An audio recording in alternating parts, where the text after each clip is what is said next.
ईमान अफरोज हकीकी वाकया। एक दुकानदार अब्दुल रहमान ने अभी अपनी दुकान खोली ही थी कि एक खातून आई और बोली, भाई साहब ये लीजिए आपके 10 रुपए। अब्दुल रहमान ने हैरत से औरत की तरफ देखा जैसे पूछ रहा हो, मैंने तुम्हें 10 रुपए कब दिए थे? औरत बोली, कल शाम में मैंने आपसे कुछ सामान खरीदा था, मैंने आपको 100 रुपए दिए। सामान 70 रुपए का था, आपने 40 रुपए वापस दिए, जबकि देने 30 रुपए थे। अब्दुल रहमान ने वो 10 रुपए पेशानी से लगाए पैसे के डिब्बे में रखे और बोला, बहन एक बात बताओ, सामान लेते वक्त तुमने हर 5 रुपए पर मुझसे खूब भाव-ताव किया और अब महज 10 रुपए वापस करने के लिए इतनी दूर चली आई। औरत ने कहा, भाव-ताव मेरा हक है, मगर जब एक कीमत तय हो जाए तो कम देना गुनाह है। अब्दुल रहमान ने कहा, मगर तुमने कम नहीं दिया, पूरे पैसे दिए। ये 10 रुपए मेरी गलती से तुम्हारे पास गए, अगर तुम रख लेती तो मुझे कोई फर्क न पड़ता। औरत ने जवाब दिया, शायद आपको फर्क न पड़ता, लेकिन मेरे ज़मीर पर बोझ रहता। मैं जानती कि मैंने किसी का हक जानबूझकर रखा है, इसीलिए मैं कल रात ही वापस करने आई थी, मगर आपकी दुकान बंद थी। अब्दुल रहमान ने हैरान होकर पूछा, तुम कहाँ रहती हो? औरत बोली, गुलशन कॉलोनी सेक्टर 8 में। अब्दुल रहमान के मुंह से हैरत से निकला, 7 किलोमीटर का फासला तय करके सिर्फ 10 रुपए वापस करने आई हो, और ये तुम्हारा दूसरा चक्कर है? औरत ने सुकून से कहा, जी हाँ, दूसरी बार आई हूं। अगर सुकूने दिल चाहिए तो ऐसे ही काम करने पड़ते हैं।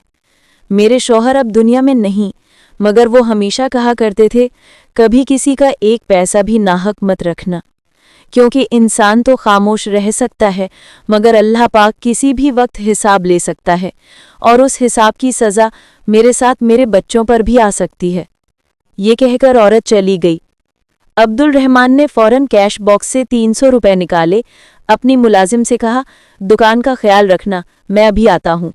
वो करीब ही एक और दुकानदार फराज के पास गया और बोला, ये लो तुम्हारे 300 रुपए, कल जब तुम सामान लेने आए थे मैंने तुमसे ज्यादा पैसे ले लिए थे। फराज हंसकर बोला, अगर ज्यादा ले लिए थे तो वापस कर देते जब मैं दोबारा आता, इतनी सुबह सुबह आने की क्या जरूरत थी? अब्दुल रहमान ने कहा, अगर मैं तुम्हारे आने से पहले मर गया तो तुम्हें तो पता भी न चलता कि तुम्हारे पैसे मेरे पास हैं, इसीलिए लौटा दिए। कभी नहीं पता कि अल्लाह पाक कब हिसाब ले ले और सज़ा मेरे बच्चों को न भुगतनी पड़े। ये सुनकर फराज खामोश हो गया। उसके दिल में एक जख्म जागा। 10 साल पहले उसने एक दोस्त काशिफ से 3 लाख रुपए कर्ज लिए थे। अगले दिन ही काशिफ का इंतकाल हो गया। काशिफ के घर वालों को इस कर्ज का इल्म न था तो किसी ने तकाजा नहीं किया। लालच में आकर फराज ने कभी खुद भी वापस नहीं किया। आज काशिफ का घराना गुर्बत में जिंदगी गुजार रहा था। बेवा औरत घरों में नौकरियां करके बच्चों को पाल रही थी और फराज उनका हक दबाए बैठा था। अब्दुल रहमान के अल्फाज, अल्लाह पाक किसी भी वक्त हिसाब ले सकता है, फराज के दिलो दिमाग में गूंजने लगे। 2-3 दिन की बेचैनी के बाद फराज का ज़मीर जाग उठा। उसने बैंक से 3 लाख रुपए निकाले और अपने दोस्त के घर गया। काशिफ की बेवा अपने बच्चों के साथ बैठी थी।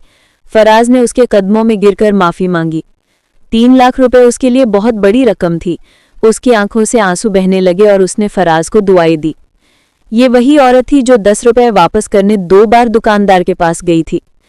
जो लोग दयानतदारी और मेहनत से जीते हैं, अल्लाह पाक उनका इम्तिहान जरूर लेता है, मगर कभी छोड़ता नहीं।